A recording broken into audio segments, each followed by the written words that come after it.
जब पेरेंट्स आपके पास आते हैं तो आप उनको क्या एडवाइस देते हो? There are certain clear-cut recommendations. Any child who is less than 2 years, screen time should be 0. Zero.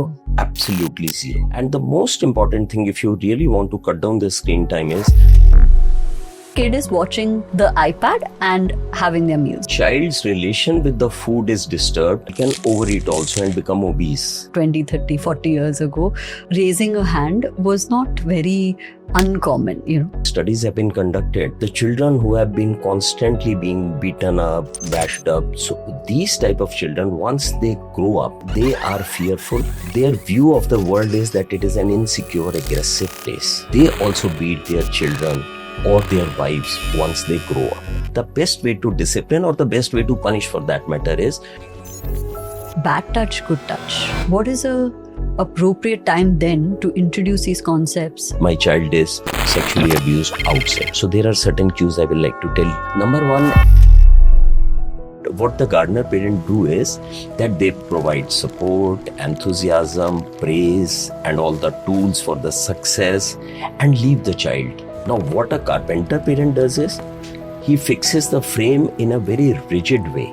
Functional MRI, you can see the structural changes in the brain once the behavior of the parents is changed to the positive parenting. How much emphasis should parents be placing on academics from a young age? AI coming in, so after a decade, academics will lose further its importance. So what you will be needing will be creative independent thinking, entrepreneur spirit, problem solving skills. ये सबसे common question है जो हम लोग clinics में face करते हैं कि डॉक्टर साहब ये खाता नहीं है. In fact, the child is eating well, but there are certain factors which the mother ignores. So number one is that Does my child have ADHD? Even autism? every child should be screened for autism at the age of between 18 to 24 months. So where the parent should get worried, here comes the thing.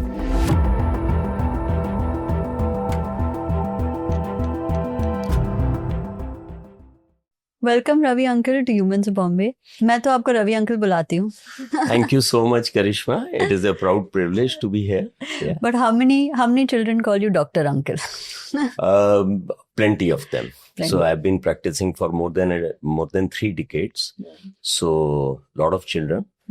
And now when I started my practice, now they have grown up. Now they have their own children. Oh my So, God. that way. या तो मैं आपकी list of achievements पढ़ रही थी. So there so many. You are a co-author. आप इतने panels, इतने बोर्ड्स पे बैठते हो. You won so many awards. But is it still वही फीलिंग जो रिवॉर्डिंग है कि जो अभी आपने कहा कि I have seen them as kids और ना उनके बच्चे हैं? Yeah, it is really बहुत अच्छा लगता है जब ये बच्चे बड़े होते हैं, आप उनको देखते हो and they achieve success in life, they become happy, so you enjoy that. And moreover, Karishma, what I have experienced over last 3 decades is that parenting is a subject which really takes a back seat. Even the doctors, they are not well attuned with the subject of parenting. And I think it is one of the most rewarding subject, because if you are skilled in this subject, then you produce a human being who is happy, successful, and a good citizen. But if you mess up with the subject of parenting, then probably you leave a human who is anxious and maybe not happy and successful also. So it is very important to be attuned with this subject. What you said is so interesting, to be skilled in parenting. क्योंकि लोगों को लगता है we've given birth, we are parents, but it's actually a skill that you hone, which I think now a lot of people are talking about. क्योंकि वो जो pass on होता था, खुद के trauma, खुद के जो insecurities थे to your children, now parents are trying to correct that. तो we'll start with that. जब parents आपके पास आते हैं तो आप उनको क्या एडवाइस देते हो कि उनके बच्चे को कैसे रेस करना चाहिए आज के जमाने में? I will be honest with you, Karishma. We pediatricians are so busy in our clinic with ventilators, preterms, typhoids, infections. So we hardly get so much of time to discuss about the parenting subject. So, but generally, I give message to them that they should do the positive parenting. So there are certain points which I will like to emphasize for positive parenting, that they should give unconditional love. They should be a good role model for the child. Supposingly a mother who wants the child's screen time to be cut short, she should cut short her screen time also. So it is very important to be a role model, because children are going to learn what they see, not what you preach. So it is very important. And then they should also be empathetic. They should have authoritative type of a parenting, which is a democratic type of a parenting, where the decision of the child is also taken into consideration. Mother decision, it is a kind of a collaborative parenting. So these are some of the messages, and very important messages, that they should develop faith in the parents. Faith and trust in the parent, and that kind of a bond is extremely important in parenting. So these are some of the messages of parenting which I tell to my patients. Screen time is very important now, because I've seen babies who are 8 months, 1 year, who are very much understanding what's going on the screen, and like at 2-3 years know how to use the phone, know how to use the iPad. What is the balance with screen time? Hi guys, I hope you're enjoying the podcast, but I'm going to stop you here because I've noticed that so many of you watch our podcast but don't subscribe. So please pause this video here and go and hit that subscribe button, because it really helps us grow. And with your support, we want to bring you many more fantastic conversations. Thank you. And with that, let's get back to the podcast. What is the balance with screen time? You know, there are certain clear-cut recommendations. Any child who is less than 2 years, screen time should be 0. 0. Absolutely 0. Less than 2 years. Beyond 2 years, 1 to 2 hours of screen time can be allowed, but that includes TV, every kind of screen. Maybe computer, TV, mobile, everything. Not more than 2 hours in any way. And Karishma, it is so shocking that according to CDC study in 2023, 7 hours are spent by a child in US on screen every day. 7 hours? 7 hours. Oh my God. And it is a study by CDC. So it is really quite alarming. And we should cut down the screen time. And the most important thing, if you really want to cut down the screen time, is that mother should also cut down the screen time. Screen should not be available in every room. It is very important. And the most important thing is that we should bind the child in a kind of a routine where child hardly gets any time for the screen.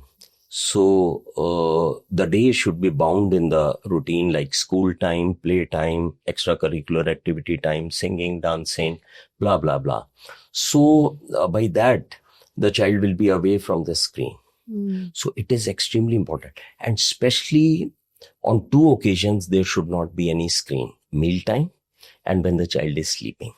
I was just going to ask you, the most common association of a child and screen is food.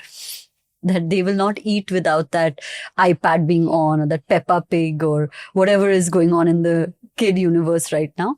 But that is the most common time that you see, even now when you go for breakfast or lunch, you see the parents are eating and the kid is watching the iPad and having their meals. No judgment to anybody, but why should this association be cut? Or wo kaise karte hai?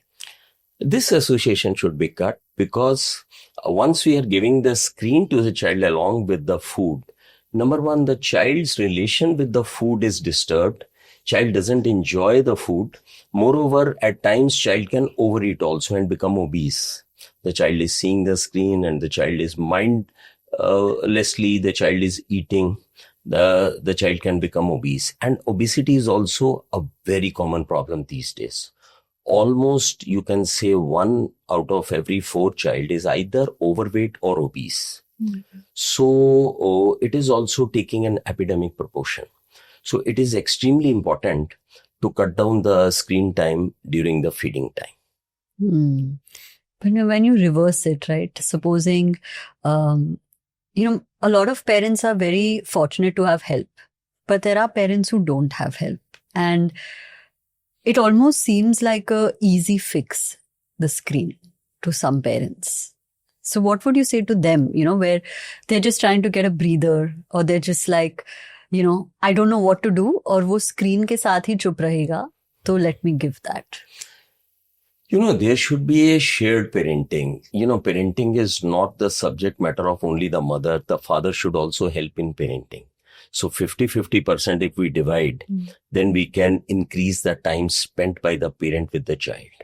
So the only answer to this is that parents should spend more time with the child, and they should be available with the child, and mother should also cut down the screen time. Parenting is all about sacrifice. So it is very important. The parent should understand that they have to sacrifice some of their activities for the welfare of the child. After all, it is a gift from the God, and we have a huge responsibility on our shoulder. So because it is the human life's future which is at stake. So disciplining yourself for say 15-20 years give you the best rewards in the long run. So I think the parent should also cut down the screen time. They should spend time with the child. And the more they spend time with the child, I can understand at times there are no help in the house, and the mother is, alone, and they give screen. But there can be different options. You can give a painting brush and a canvas to the child. Child can paint on that. And child can listen to music, child can listen to poems. So there are so many other options, creative options. So parenting is all about, creation. So a single message cannot be given. It is a tailor-made type of a, strategy which the mother will frame out for the child and for her own household. So what I think is that mother should be more creative, and they should spend time with the child, and screen should be avoided. It is not only the screen time which matters, Karishma, it is also what the child is seeing. So the parent should put the privacy locks also on the adult content, aggressive content, violent content, and they should also be monitoring what the child is viewing. Because, the children, they can't differentiate between virtual and real violence. Yeah. So it is very important that not only the quantity of screen should be decreased, but the quality of what the child is viewing should also be enhanced. Correct. Again, when it comes to screen time, another emotion is tantrums, where the child is just like, I want to watch TV, I want to watch Pep. And I've seen it. I have 2 sisters and 4 nephews. So मैंने देखा है कि if they want the screen, they want the screen. How do parents deal with these type of tantrums or temper tantrums, not only about the screen, but about anything that the child may ask? Tantrums are quite common, especially in preschool age. They are very common. The child will bang the head on the wall, child will lie down, will scream, and the child can beat the mother also. So these tantrums are very common. But we must understand, these are not deliberate efforts by the child. These are not done deliberately. So what happens is the child's communication is not developed to that extent that child can communicate the frustration to the mother. So because the child cannot communicate the frustration to the mother, what happens is the child throws a tantrum. So whenever a child throws a tantrum, we must keep in mind 2-3 things. Prevention is better than cure. So first of all, the mother should try to prevent a tantrum. So it is often seen the child throws a tantrum when the child is irritable, child is stressed out, child is hungry, sleepy. So at that time, mother should be very, very considerate so that we can prevent tantrums. I think 50-60% of the tantrums can be prevented. Next is, once a child throws a tantrum, at that time, most of the mothers, they also throw the tantrum. So it is very important that they should not give a strong emotional reaction when the child is throwing a tantrum. So it is very important. So mother should remain cool and calm, and mother should make it sure the child is safe, and should not give too much of attention onto the tantrum, because the tantrums will increase over a period of time. So mother should be compassionate. Once the child cools down, the tantrum is over. Later on, the mother can explain to the child, mother can communicate with the child so that these tantrums, they decrease over a period of time. So tantrums are very normal, And if we deal with them patiently, coolly, calmly, then over a period of time, they go away. The direct outcome of tantrum sometimes is punishment. And the road of punishment has evolved, I would like to believe, at least by and large. Because, 20, 30, 40 years ago, raising a hand was not very uncommon, here and there, or in whichever context. And it's obviously worse for children who had to deal with that far more. But today there's more awareness that raising a hand is not a solution. But there are very different kind of debates online where some parents think that, to school the kid once in a while, if it's a very, very large problem, say they threw something sharp or they hit somebody else or pulled somebody's hair, one can use that kind of punishment. But what are your thoughts? What is punishment even okay? Should parents be doing it? If yes, how? If no, how does a child understand that I don't have to hit somebody? I have a very strong view on punishment. No punishment at all to the child. We can discipline the child, but no corporal punishment, no physical punishment to the child. It is extremely counterproductive. I've raised 2 kids and I've never even slapped any of my child. Although Ritesh told me that you have given a slap when I was in class 7th. That is only one incident I remember. But Krishma, the best part of the slap is the person who is giving, he forgets. And the person who receives, he always remembers. So I trust his memory. But I am absolutely against giving any kind of corporal punishment to the child or physical punishment. Because, there are 2 ways to look at it. Once you give a punishment, the child undergoes a fear factor.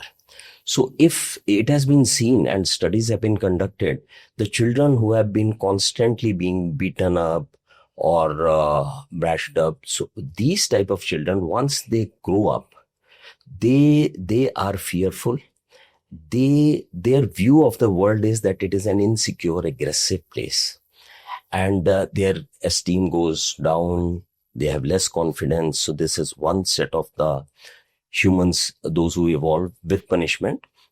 The other set of the humans, they get rebellious and they get stubborn. So both kind of outcomes are not desirable at all. And moreover, it doesn't serve any purpose. Because if we are punishing the child, the little child doesn't understand that why I've been punished, because the logical thinking doesn't develop till the age of 6 to 7 years. So the child is always confused. So punishment in no way is productive.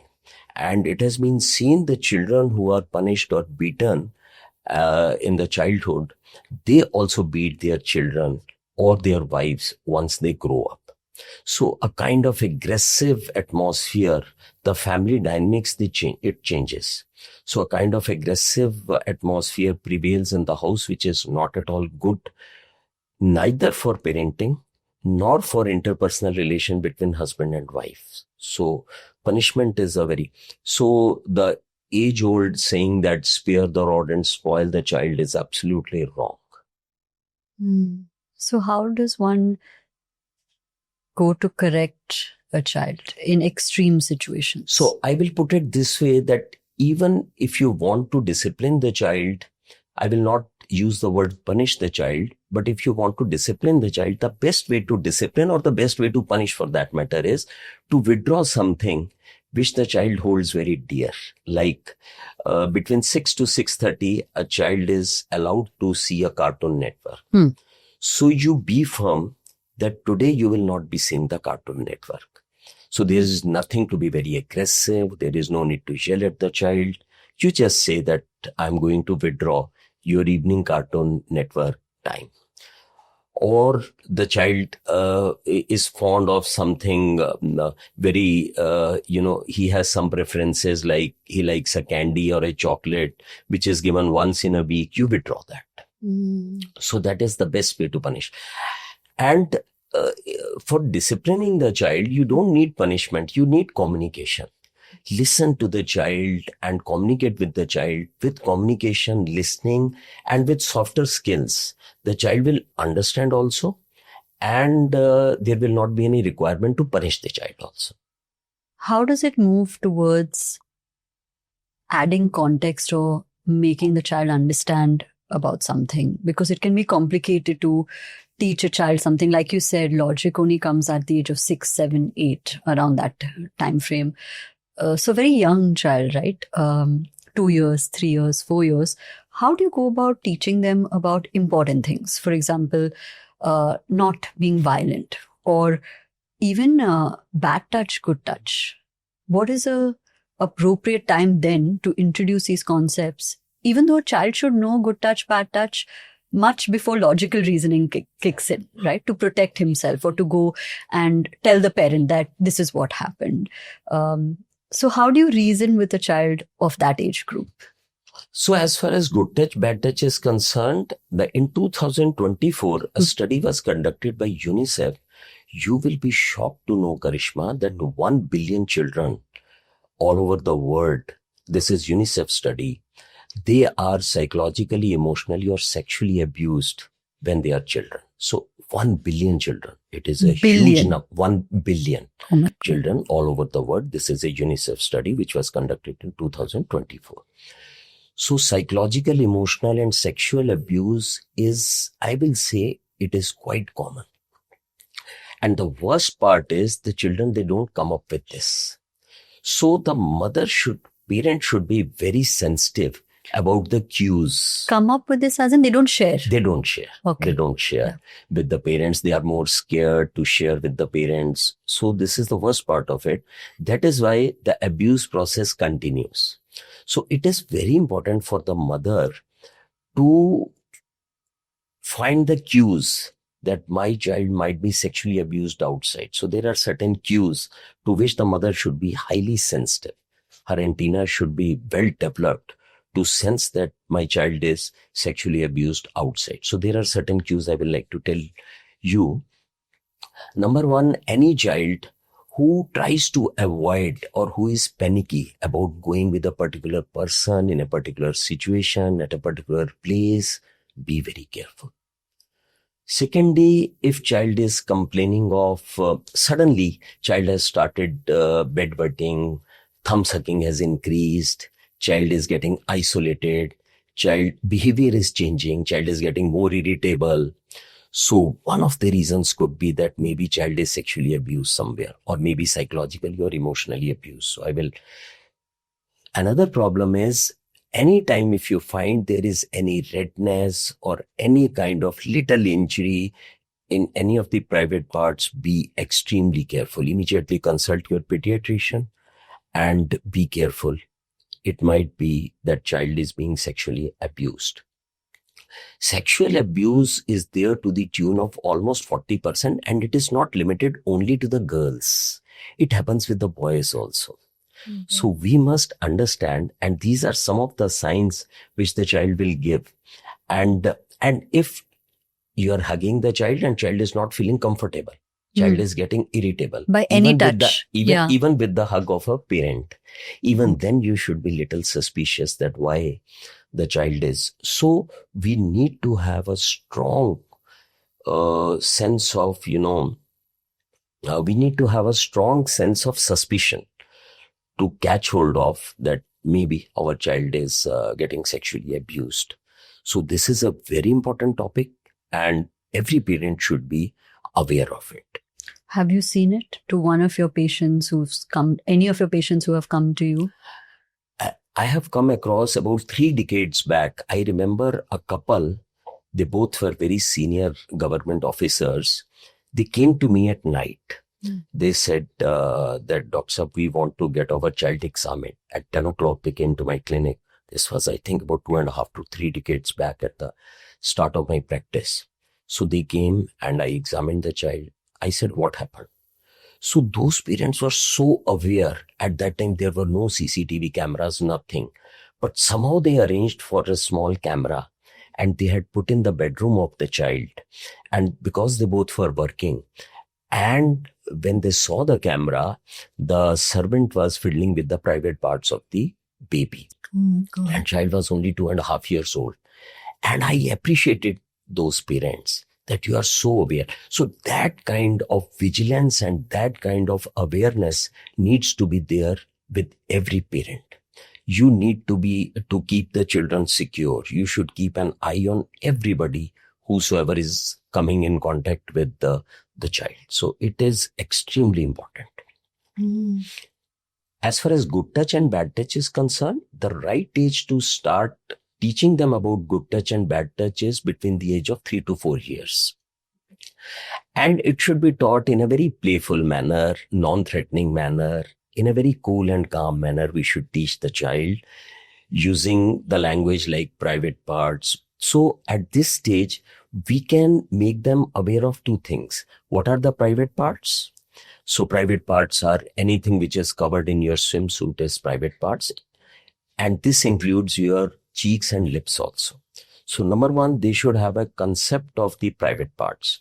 Second, they should have the concept that, look, I am the boss of my private parts and no one can fiddle with my private parts.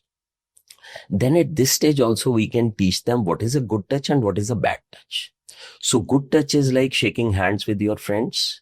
The mother is hugging or the parents are hugging the child. This is a good touch where the child feels secure.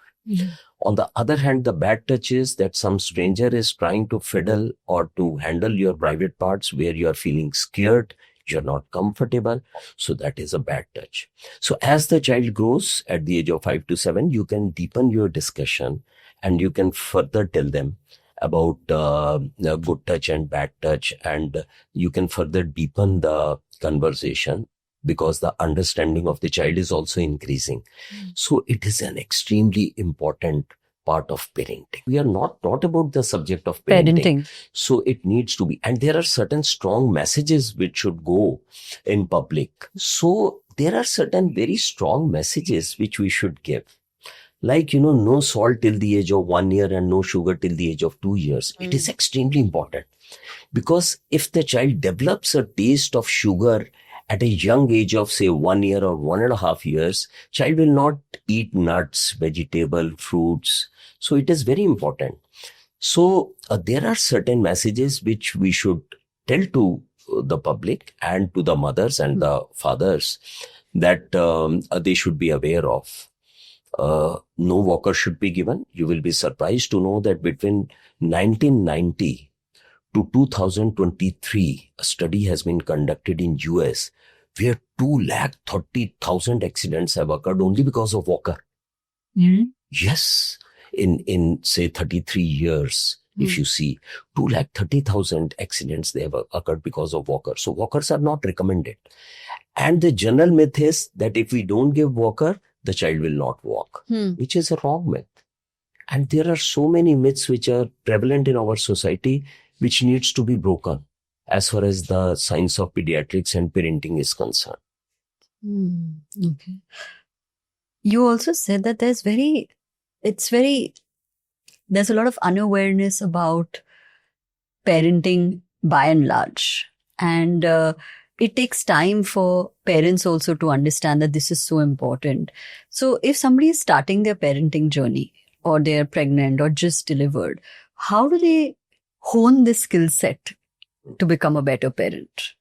Yeah, we are good doctors, CAs, engineers, and computer professionals, but one day we get an alien in our hand. We get a child and we don't know what to do with it. So teaching of parenting should start the moment mother becomes pregnant. So that, parenting starts in the neonatal period only. The baby is born. At that time only the parenting should start. In what way? I will tell you. The way you touch the baby, the way you address to the needs of the baby. And when the baby is crying and then you are addressing the needs of the baby, maybe the baby is feeling cold or baby is hungry, and immediate addressing to the problem of the baby, the baby feels confident, the baby feels secure. So from that age only, the parenting should start. The mother should do a lot of concepts are there, kangaroo parenting and so many things. But, the mothers, once they massage the baby passionately, that also gives a sensual kind of an emotional connect between baby and the mother. So all these things are very important. So parenting starts in the neonatal age group and it doesn't end. Even when your child is 40-year-old, you are even then parenting this thing. So parenting is a very important subject which should be started the moment the mother gets pregnant. They should get this skill set of parenting. So we discussed aggressive emotional reaction, ठीक है, कि child को punish करना है, yelling, screaming. Then there's a other extreme, जो है silent treatment. मैं बात नहीं करूँगी. How is that for a form of discipline? Karishma, silent treatment is as dangerous as corporal punishment because children are highly sensitive to the emotions of the parents. For a child, parent is like a god. You imagine if you feel that your God is not happy with you, you will be perplexed. You will be anxious. You will be fearful for that matter. So silent treatment also should not be given to the child. And children are highly sensitive. They understand that my mother is not happy with me. So that also has a bad effect on the brain of the child. There is a very good property of a brain, what we call as neuroplasticity. Yeah. So if you give a positive parenting to the child, the brain develops different kind of connections and different kind of pathways. So brain is neuroplastic and this can be seen on MRI also. Functional MRI, you can see the structural changes in the brain once the behavior of the parents is changed to the positive parenting. So brain is a very complex structure. So you imagine there are 86 billion neurons and they are interconnected with each other and there are about 100 trillion connections. So once we do a positive parenting to the child, we spend time with the child, we communicate with the child. So these connections get more strong, new connections are formed, new pathways are formed, and the brain develops very nicely.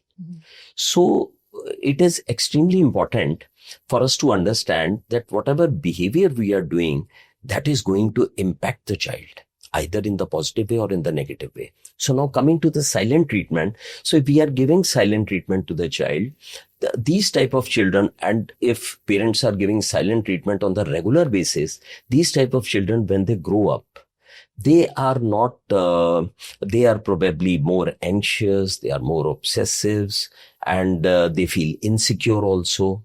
And at times they are more fearful and probably not happy. So it is very important that at this tender stage of life, we should be full of love and compassion, and love should be unconditional.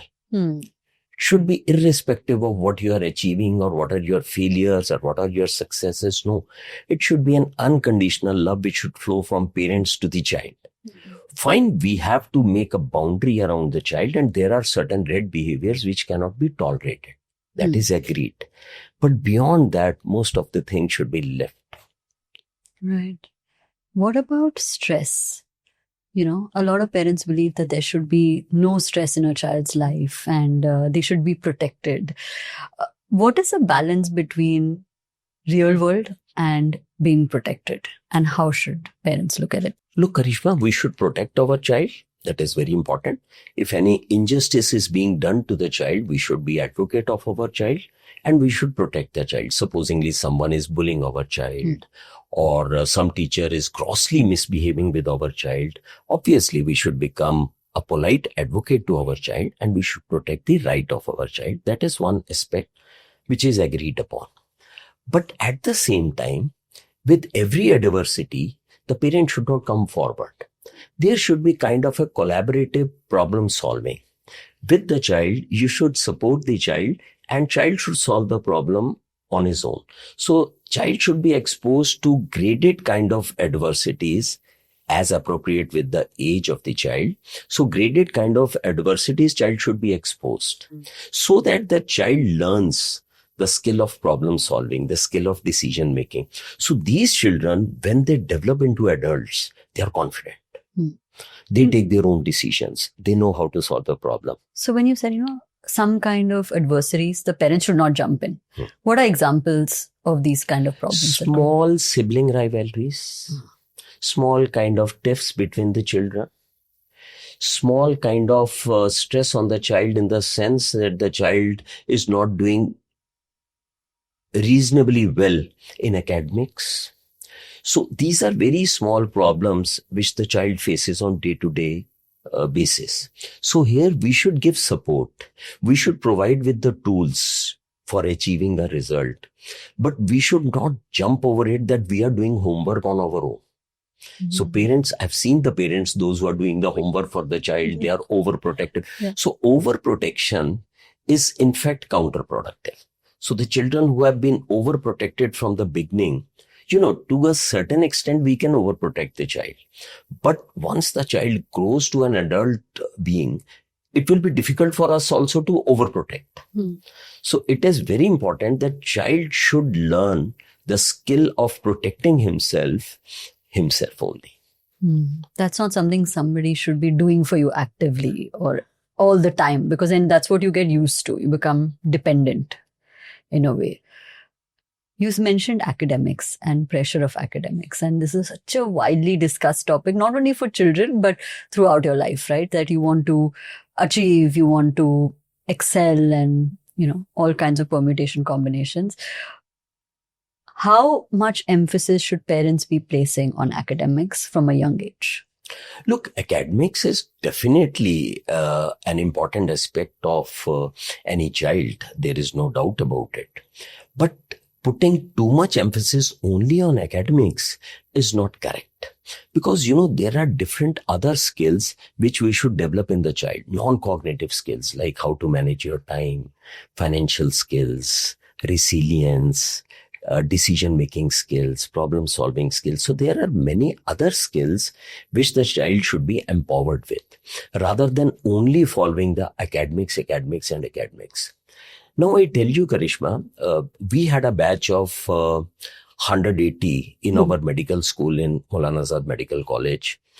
And now when I review the past, say 3 decades, so the people who were doing extremely well in academics, probably many of them are not successful and also not that happy also. Because, happiness and success, it depends on a lot of other factors. How do you regulate your emotions? What is your NLP skill? How much flexible you are? How much optimistic you are? And so it is not only the academics which is going to give you in the long run all the results. So, and how much entrepreneur skill you have. So a lot of entrepreneurs, they were school failures. They were college failures. Yeah. So I think putting too much stress on academics, and especially in the coming times with AI coming in, so after a decade, academics will lose further its importance, because, the factual things you need not cram up. They will be available. Exactly. So what you will be needing after a decade or 2 decades will be creative, independent thinking, entrepreneur spirit, problem solving skills. You will be needing more of them, rather than the cramming capacity of, this thing. So I give you my example. The parent should be very supportive. So humbly, I will agree that in class 10th, I got only 3 marks out of 100 in maths. So my father was a wonderful parent.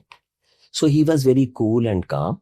And he told me, you leave maths and pursue biology. So I left maths at that stage. I pursued biology and became a doctor.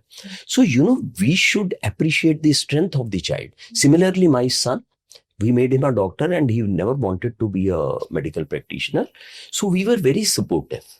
So, we should be like gardeners, not like carpenters. So it is a very good concept a psychologist has given, that the parent should be just like gardeners. They should not be like carpenters. So what happens is, the gardener parent, what the gardener parent do is that they provide support, enthusiasm, praise, and all the tools for the success, and leave the child. So the child develops in his own unique way. So, you should be a gardener. Now, what a carpenter parent does is, he fixes the frame in a very rigid way. That, look, you have to become a doctor, you have to follow this path, I will decide for you what you have to do, whatever are your strengths, they don't matter to me. So that is a carpenter type of a parenting. So we should be more like a gardener parent rather than like a carpenter. Yeah. So this is what is called a, collaborative type of a democratic type of a parenting. Uncle, another very popular question जो आता ही है is that my child is not eating.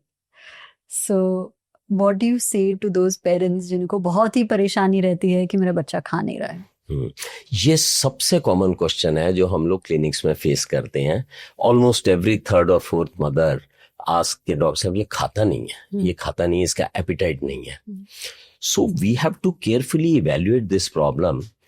And over last 3 decades, what I have found is, in majority of cases, it is a misimpression of the mother that my child is not eating well. In fact, the child is eating well, but there are certain factors which the mother ignores. So number one is that mother doesn't put the multiplication factor. Supposingly a child is 2 years old, weighing 12 kgs. If that child eats half a banana, it means the mother has eaten almost 3 bananas. It is weight-wise if we compare 2.5 or 3 bananas. So the mother should also put emphasis on the multiplication factor. If this child drinks a 200 gram of milk, it means the mother has taken almost 800 grams of milk. So we should imagine that after taking 800 grams of milk, we might not feel, our appetite might go down over next 6 to 8 hours. So the first factor is this. Second is that if your child's weight is normal for age, height is normal for age, and child is reasonably taking the balanced diet, we need not bother about the weight. Third point is that weight is dependent upon heredity also. If the mother and father were lean and thin at that age, the child is likely to be lean and thin. So that is also an important factor. Moreover, we should respect the appetite of the child. We should not pressurize the child to eat, because, appetite is a very elusive phenomena. The more we pressurize, the lesser it becomes. So it is very important to respect the appetite of the child. Above all, if the child is constantly not eating well and the child is losing weight, then you can consult your pediatrician. Maybe there is some medical problem with the child. But in most of the cases, children are healthy if their weight and height is normal for the age. At times, the children are very choosy and picky eaters also. Yeah. That is also a very common question by the mothers. So again, the thing is that we should not only respect the appetite of the child, but we should also respect the preferences of the child. The child says, साग नहीं खाऊंगा, मटर पनीर खाऊंगा, मटर पनीर खा ले. The child says कि मैं इस तरह की सैंडविच नहीं लूंगा, उस तरह की सैंडविच लूंगा, तो वो ले ले, है ना? So long as the child is taking nourishing diet, we should give respect to the preferences of the child. This is number one. Number two, food should be made fun. It should be just like a game. So mother can cut the sandwiches in different sizes, or mother can use colorful plates, and mother can do a lot of creative things. If the child is not eating green vegetables, methi ka parantha de do. If the child is not taking, say, paneer ka parantha de do. So creativity also has to come over it. Moreover, there should be a specified meal time where there is no screen, the family is sitting together and the family is eating together. That is extremely important. One very important factor, Karishma, is that at times we give high caloric foods like chocolates, toffees, which provides the calorie to the child but not the nourishment to the child. So we should also be cognizant of the fact that we should not be giving these kind of high caloric junk foods to the child, because they also suppress the appetite in the long run. So I think if the mother takes care of all these factors, so this problem can be solved. But still, if the mother feels the appetite is low, she can make a list of whatever food the child is taking for 72 hours and show it to the pediatrician. So the pediatrician can calculate the calories and the protein intake and can tell whether the child's appetite is normal or not. So I think with these exercises, this problem can be very well and nicely tackled. Another question that parents typically have, or mothers also for that matter, is, does my child have ADHD? Even autism is a question that parents typically question, right? कि ये ऐसे कर रहा है, शायद ये हो सकता है.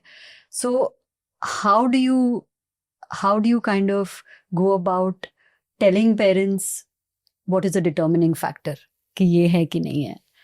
Very nice question. And I will say that it is the modern phobia in the mind of mothers. The moment child turns 2 years, 3 years, and the child is little hyperactive, the mothers, they feel that maybe the child is developing ADHD, that is attention deficit hyperactivity disorder. Or if the child is little bit drawn, the mother feels that maybe my child is getting autistic. So this is very common phobia with mothers. I must tell you, as far as ADHD is concerned, generally any child who is hyperactive, it doesn't mean the child is developing ADHD. So of course, we should be vigilant about the symptoms of ADHD, but ADHD diagnosis should not be made by the mother. It should be made by a pediatrician.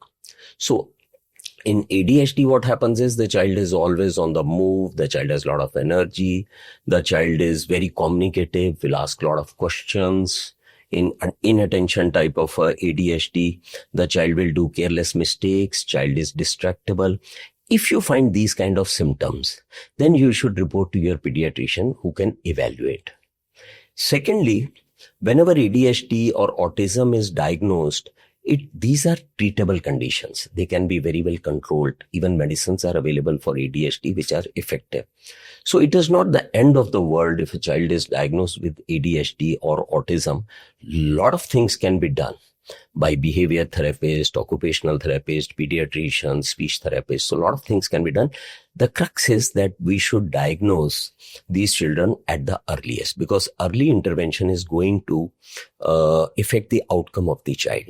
How soon can doctors know whether the child has ADHD or autism? Yeah.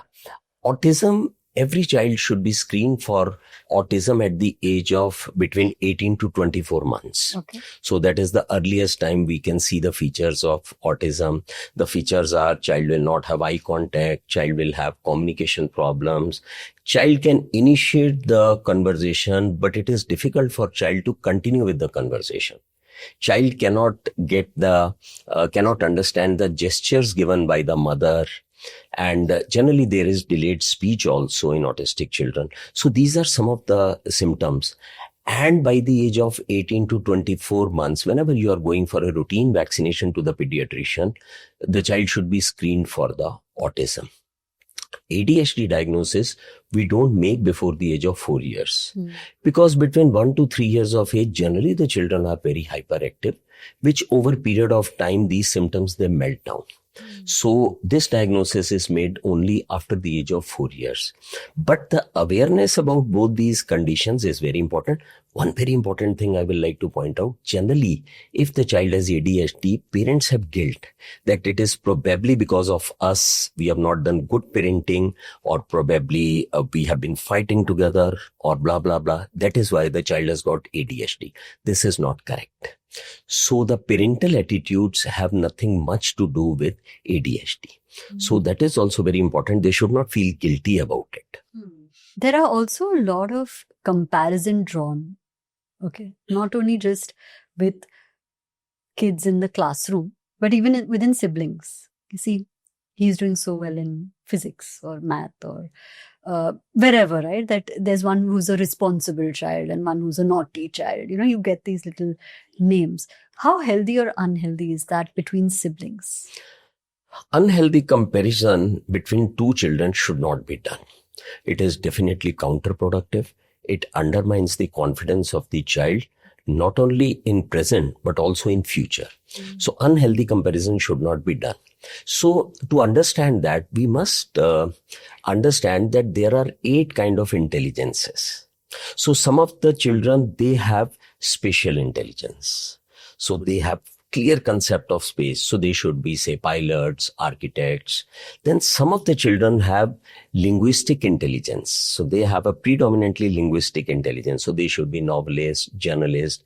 Some of the children have a logistic intelligence. So they should be lawyers. So similarly, there are 8 kind of intelligence: musical intelligence, then there is interpersonal relation intelligence, intrapersonal relation. So any child who has intrapersonal relation intelligence, he should be a therapist or a counselor. So every child is different. So we can't compare 2 children together. Maybe one child is very good in sports and the other child is good in academics. Maybe one child is very good in academics, the other child has very good emotional intelligence. So it is in fact unfair also to compare 2 children. Another interesting family dynamic, especially in Indian households, is that we tend to live with our grandparents. You are a grandparent to a cute baby Avya. And grandparents typically have that more lenient attitude towards children, right? Ki if parents are saying, ye mat khao, ye nahi milega, wo nahi milega, grandparents will say, no, take it. Does this confuse the child? Is it healthy? Because it's like that good cop, bad cop. How do grandparents' equation fit into all this? Yeah. Once the grandparents are also staying with the parents, or I will put it this way, once the parents are staying with the grandparents and the child is also there, so there are 3 generations. So there is a generation gap between the child and the parent and the grandparent. So very important thing is that grandparents and parents should sit together, communicate with each other on the parenting styles, and should be one. Again, the child, whatever behavior or misbehavior child is doing, the response from grandparents and parents should be same. So that the child at that tender age is not confused which behavior is desirable, which behavior is not desirable. Second very important factor is that generally grandparents are more permissive.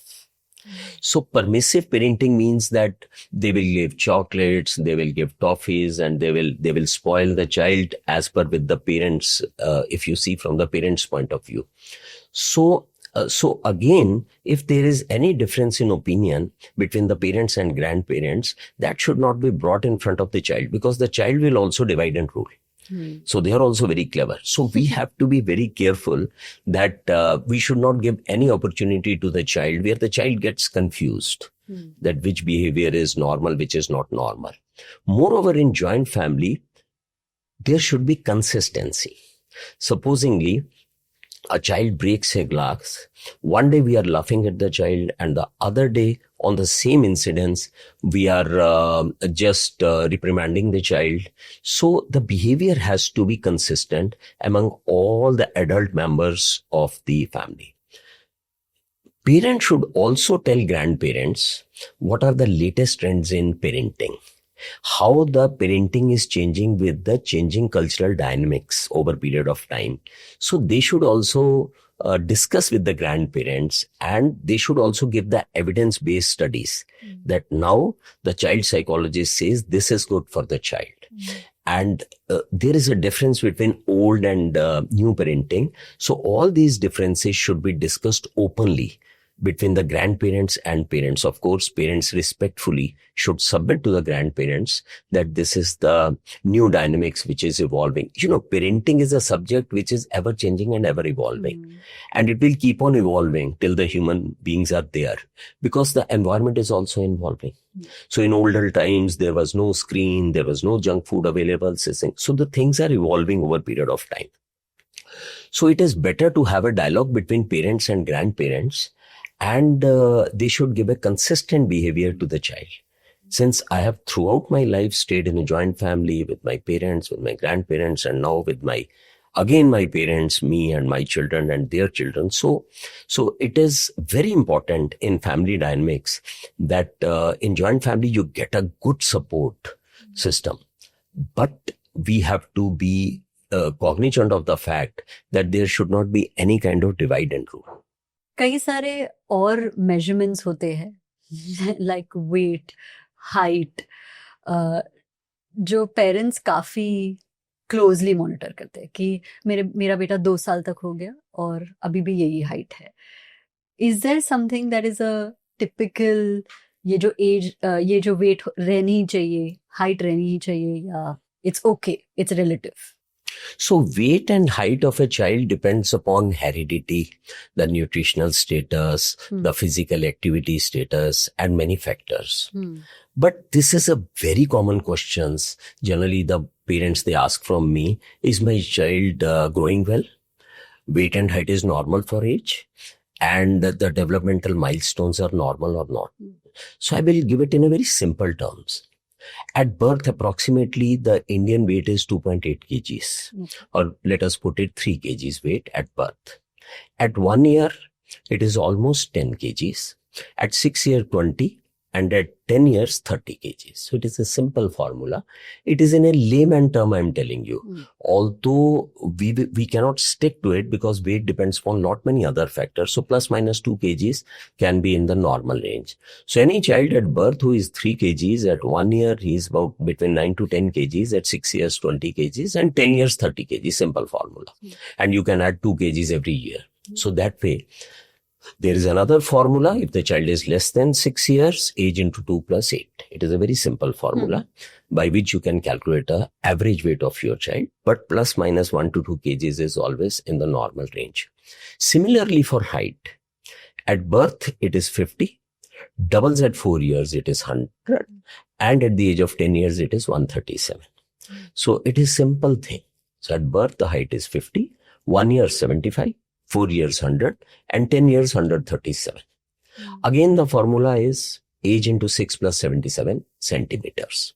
So the parents can, instead of getting panicky, running to the pediatricians, can apply this formula and see the child is growing well or not. Again, height depends upon genetic factors, nutritional factors, and lot many other factors. So plus minus of say 3-4 centimeters is okay. If your child is after the age of 2 years is gaining almost 4 centimeter per year, if the child is gaining less than 4 centimeter per year, then you should be worried and you should talk to your pediatrician. Otherwise also, weight and height charts are available, which are monitored by good pediatricians on every visit, so that the child is growing well or not can be easily charted down. So this is regarding the growth of the child. Now for the development also, the normal development is that head holding, partial head holding should come by the age of 4 months. Sitting without support should come by the age of 7 to 8 months. Walking by the age of almost 13 months. Single word the child will start speaking by the age of say 10 months to 12 months. And the child will unite 2 words together by the age of 18 months. So where the parent should get worried, here comes the thing. If your child has no neck holding by the age of 4 months, if the child has not started sitting by the age of 9 months, if the child has not started walking by the age of 18 months, and if the child is not speaking even a single word by the age of 18 months, you should be bothered. And you should talk to your pediatrician. So this is a clear-cut formula for growth and development of a child. So by this formula, you can make out whether your child is growing well or not. And if there is any confusion, you should talk to your pediatrician. Wow, it's so clear. Like there is no discrepancy. ये है तो है. So the child is so active, so playful कि काफी सारी चीजें हो जाती है. But parents have a very strong reaction on everything.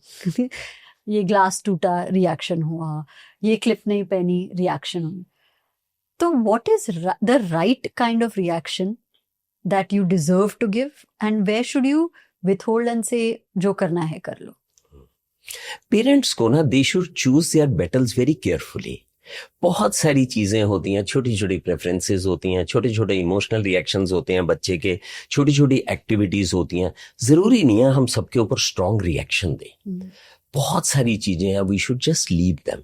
उनको छोड़ देना चाहिए, इग्नोर कर देना चाहिए. जैसे चलते चलते बच्चा फिसल गया, शीशा टूट गया, child is safe, everything is fine, there is no need to overreact on this. ये हमसे भी टूट सकता है, there is nothing wrong, it is not intentional. कभी बच्चा कहता है, मेल चाइल्ड कहता है कि मैं निक्कर नहीं पहनूंगा, पैंट पहनूंगा, पैंट पहन ले. फीमेल चाइल्ड कहती है बाल खुले रखूंगी, क्लिप नहीं लगाऊंगी. कोई बात नहीं, आज तो खुले रख ले. मैं दाल नहीं खाऊंगा, मैं सब्जी खाऊंगा, कोई बात नहीं, तो वो ले ले. सो यू नो, छोटी छोटी चीजों को हमें छोड़ देना चाहिए. So what will happen, 2 things will happen. जो बड़ी चीजें हैं वहां पे आप बाउंड्री बना सकते हो और बच्चा उनको अच्छे से फॉलो भी करेगा। नहीं तो बच्चा कंफ्यूज रहेगा, हर चीज में अगर टोकेंगे तो कंफ्यूज रहेगा। दूसरा इसका फैक्टर ये होता है कि मदर भी स्ट्रेस से अलग हो जाती है। मदर भी अननेसेसरी स्ट्रेस नहीं करती है। शी नोज के बहुत सारी चीजें मुझे इग्नोर करनी है for the betterment of the child. By not ignoring small things, we are killing the creativity of the child. We are killing the independence of the child.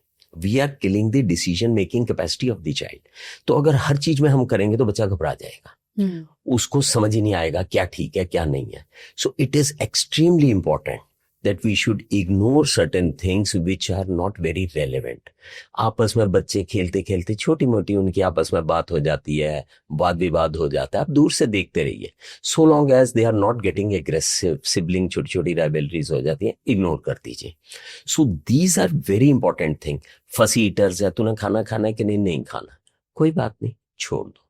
तूने क्या खाना है, ये खाना है, वो खाना है, नहीं मैंने वो खाना है, give him that.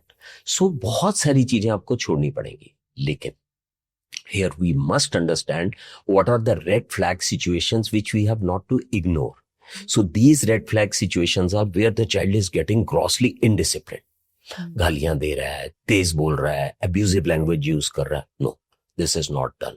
There you should put your foot down. Or the child is doing harmful behavior for the other children. He is pushing, he is beating, he is biting the peer group or siblings. No, this is not done. There you should put your foot down. Or the child is doing harmful behavior for himself. Child is running amok on the road, or the child is playing around the fire, or the child is doing some dangerous activities, or the child is taking tablet of an adult and puts that in the mouth, or the child is putting fingers in the socket. So these are some things where you should put your foot down. Okay, look, this is not done. So it is extremely important for the parents to understand which battles to fight and which battles to ignore. And over a period of time, they will realize that there are many battles which they need not fight. They need not get stressed about it. So in the long run, now these children, those who develop, there has been a study in Harvard Human Flourishing Study. So what happens in this study was they studied a lot of children.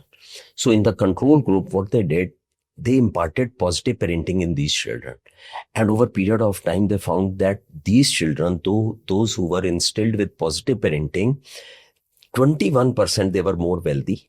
21% they had more emotional control, self-regulation, more resilience and more endurance as compared to the other children. So it is very important that most of the places we should have a positive parenting and we should be interfering as less as possible. और आपने एक बड़ी interesting चीज मुझे offline कही, the 3-4 things that you told your children and said कि ये नहीं करना, बाकी जो करना है कर लो. If you could share that with those watching. You know, very interesting thing, Karishma, I will like to share with you. I've shared with many of my patients, many of my junior doctors and colleagues and this thing. When I was in class 4th, I distinctly remember my father told me that whatever you are doing, always remember the mother is sitting on one shoulder and father is sitting on the other shoulder, and we will see you. Whether we are dead or alive, we will see you. Now, you know, this thing was told to me about 4 or 5 decades back. And it had such a big impact on my mind that whenever I did anything, I always remembered that mother and father, they are seeing me. So we should impart these type of things in the children so that they also understand in a better way. Secondly, my father also told me, don't do anything in darkness which you have difficulty in accepting during the daytime. So when darkness will get converted into light, you never know and you will feel embarrassed. So these are some of the things which the parents, they tell you.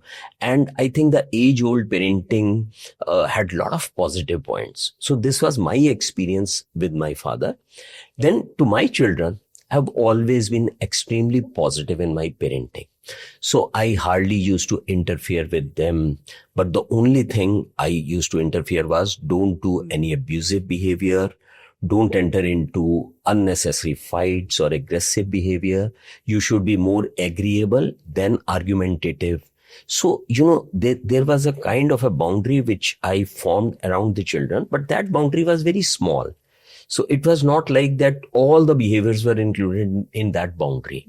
So the smaller the boundary, the less constricted the child will feel. Human beings, they don't want to be controlled. And we are nobody to control them. We are there to nurture them and to guide them in the right direction. So I think parenting is not about only pediatrics and the science of parenting. It has to do something with, the philosophy and the common sense also. Yeah, because so often we just lose sight of that कि बहुत ही fundamental ethical level पे क्या सही है क्या गलत है. You also speak about the tiger ninja concept. What is a tiger ninja concept? So when my son, he was in class 4th or 5th, he was a thin and lean boy, just average in studies. And he was little ill-confident also. He used to stammer a lot. So I started calling him Tiger. So, after some time, after few months, I saw a change in him. So he became little more robust. He became more confident, and his stammering was also decreasing. And similarly with my daughter, when she was of the same age, I started calling her Ninja. So ninjas are the fighters.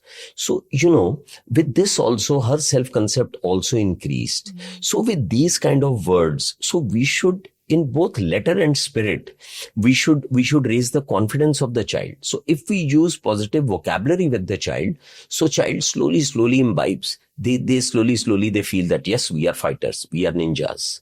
So they are not scared of failures. So they are not scared of adversity. And so I think that in the long run produces an adult who is cooperative, collaborative, confident, probably happy also, and successful also, because confidence is very important. Second thing is that confidence is not going to come without competence. So we should also work on the competence of the child. Yeah.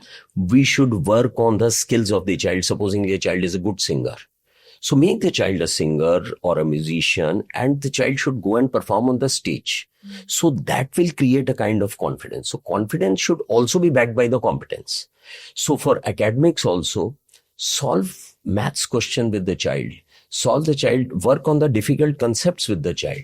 So once these concepts are cleared and once the results are shown in the form of academic numbers and this thing, child gets confident.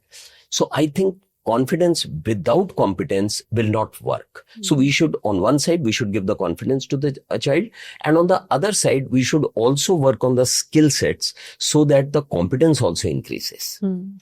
Uncle, what about parents who don't understand complicated mathematics and cannot teach the child? Yeah. Even a mother who is not well educated, she can also be a very good parent. Maybe she doesn't understand the concepts of maths, but she can give the MCQs to the child. Child will do the MCQs.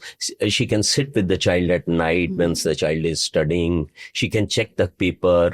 And a lot of things even the mother can do. And the mother can also find a good tutor if she is not able to make the child study on her own, then she can find a good tutor. So parents can do a lot of things, and they need to be very creative. This is the problem in front of me for my child and what to do. And there should not be a cortical rush in the parents. What happens is the moment there is a small problem with the child, the cortical rush in the parent starts, the cortisol level, which is an emergency hormone, it increases. Fight, flight or fright. So immediately they come into the picture to rescue the child. So the cortisol level should also not rise on every small thing. So parents need to be very cool, calm, patient, confident. And once they see their parents to be cool, calm, patient and confident, the same thing. Emotions are more infectious even than the infectious diseases. Supposingly, I have typhoid, we are staying together, you may or may not get typhoid. But if I'm a negative person and I'm staying with you, you will get my negativity. So emotions are also very infectious. So if we want to make our child non-anxious, earlier I told you, we need to have non-anxious parents. Absolutely. Let's talk about financial literacy, because finances are so important, right? Like the number one value that me and my sisters had while growing up was value money. You have to value money. You cannot take it for granted. You have to also earn your own. So as daughters, we've always told that you make something of yourself, you study hard, get a job, do whatever, but you have to make something of your own.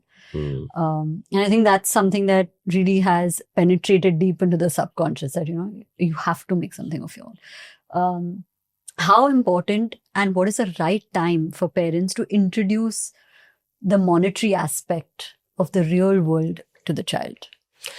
I must appreciate and salute your parents, Karishma. The way you have groomed yourself and the way you have carried yourself forward in a confident way.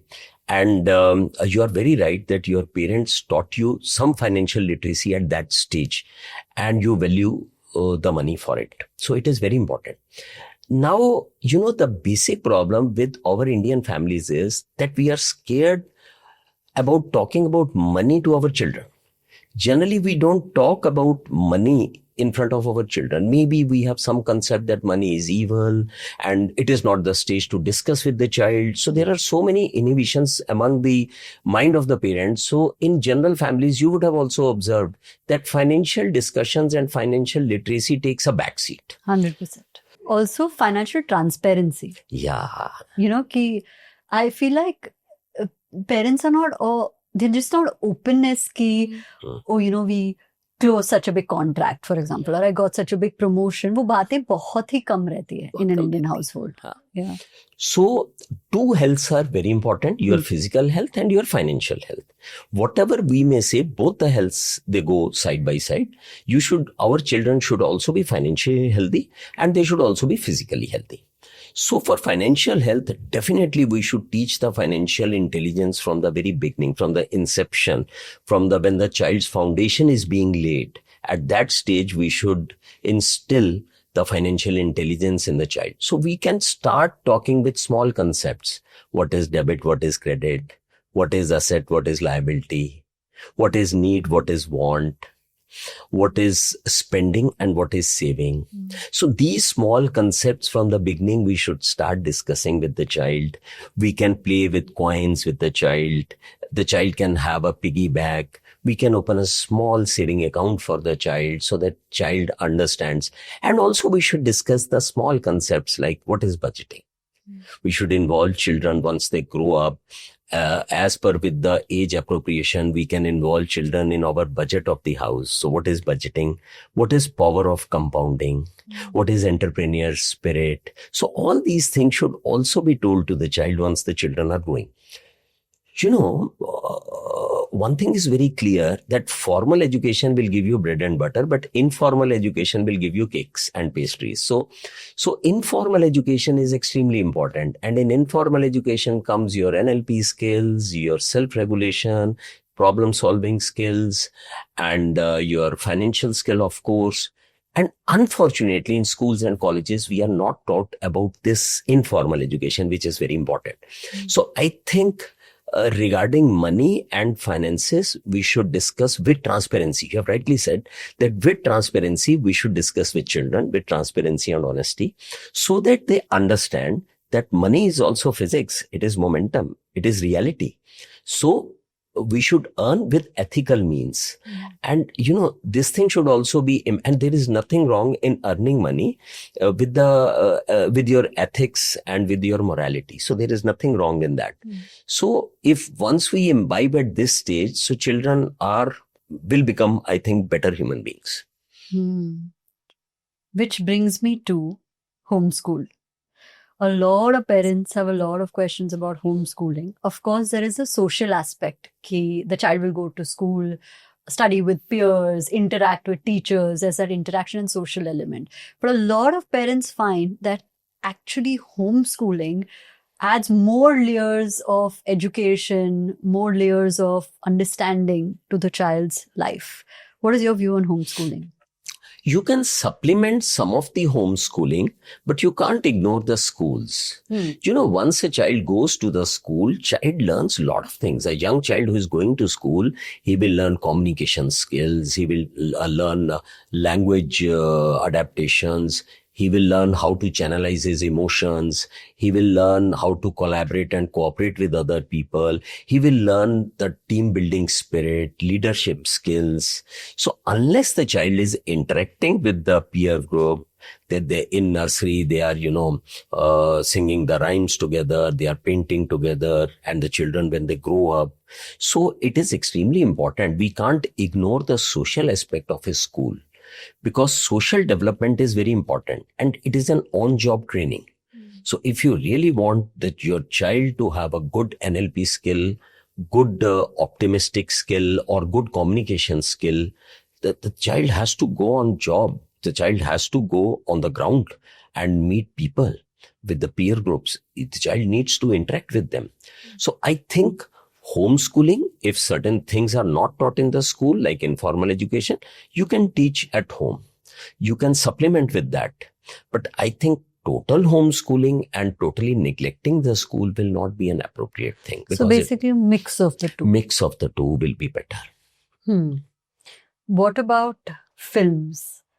And for example, soap operas, जो background में चलते रहते हैं. Child is not actively watching a show, you're not actively watching, but वो चलते रहता है. And you see some scene somewhere. How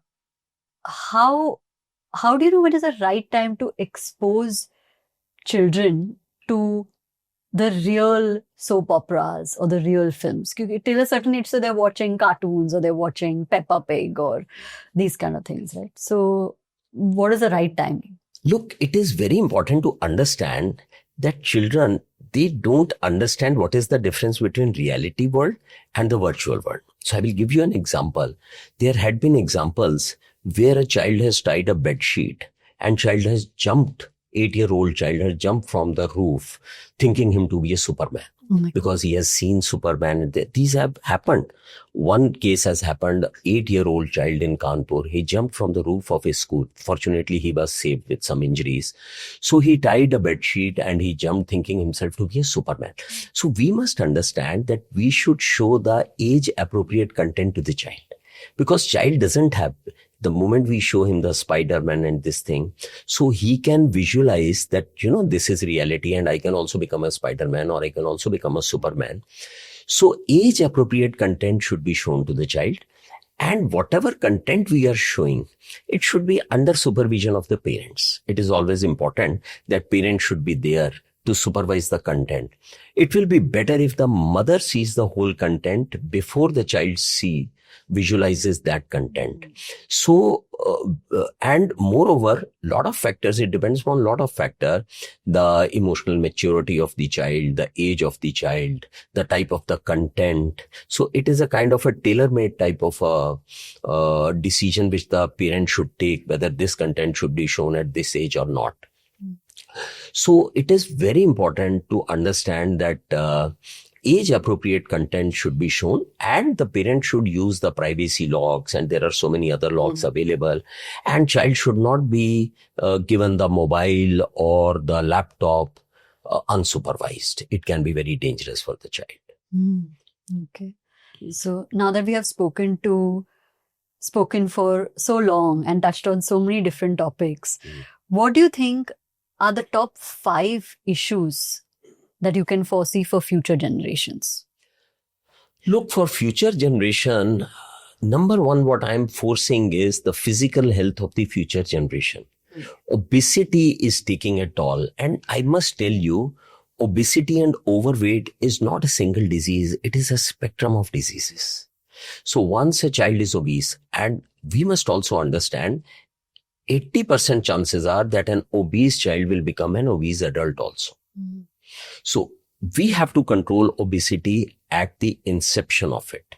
So it is very important during childhood only we should control the obesity of the child, because once obesity sets in, sooner or later type 2 diabetes, hypertension, over period of time myocardial infarction, what we call as heart attacks in layman term, or cerebrovascular accidents. And we should not ignore that if you have obesity, then you have 3 times more chances of developing certain kind of cancers. You are likely to have psychosocial problems. You are likely to have depression also. So obesity should be avoided and overweight should be avoided at all cost. Unfortunately, 1 out of every 4 to 5 children, they are either overweight or obese. So this is number one concern, which we should. And for that, the main, the culprit is our dietary habits, more of junk food, more of sugary drinks, less of fruits, vegetables, more of processed food. Processed food has basically sugar, salt, and refined carbohydrate and saturated fats. So all these with preservatives. So all these things should be curtailed. So number one worry for the future generation is obesity. Number 2 worry is, of course, the screen time and getting drowned into social media only. So it is very important that social media is a two-edged sword. So you can take advantage from the social media. Like if a mother is listening to our podcast, she will get more educated, so she can use it for her leverage. But on the other side, if she gets drowned in the social media with a lot of movies and series and this thing, then she will be killing time. So the second very important issue is, which is evolving more and more, is your screen time and you're getting drowned in the social media. Third very important aspect is the mental health of the people. Because the relationships and the way the society is evolving, the relationships might deteriorate over coming period, depressions might increase over coming period. So that is also very important aspect, which definitely concerns us. Of course, the other concerns are lack of activity, lack of physical exercise, lack of, the modalities like yoga and these things and outdoor activities. That is also a matter of concern. Last but not the least is how the things are evolving over coming period. We should also evolve our strategies accordingly, because now AI is coming. So our children should go to, those professions which are not likely to get obsolete. We should teach our children AI from now onwards. So it is very important how the things are evolving at a faster pace. The similarly faster pace, we should also fine-tune our parenting techniques, and we should also fine-tune the subjects which the child is studying. Maybe we should introduce nanotechnologies, robotics, or artificial intelligence in this thing, rather than the age-old subjects which might get obsolete over a period of time. So these are some of the worries I think every parent should be worried about. Ravi uncle, I'm not a parent, but I've learned so much from you. And I think it's really helpful to add context to especially new parents who have so much to worry about and so much stress, and, they don't know which way to go. And every little thing about their child is so important and so crucial. So hopefully this podcast of ours has lightened the burden on some pediatricians out there, and they get answers on this. Thank you so much. And I'm really excited to do a part 2 already with you. And it's just been so amazing. Thank you so much for your Karishma, time. it has been a really proud privilege for me coming on your podcast, and I really enjoyed it. Every bit of it, I enjoyed it. Thank you. Thank you so much. So you will come back for a part 2. Sure. I'm looking forward to it. Okay. Thank you. Thank you, Ravi uncle. Thank you so much. Thank you. We hope this episode added value to your lives. Join the Realign movement. Like, share, and subscribe to our channel, and we'll see you in the next one.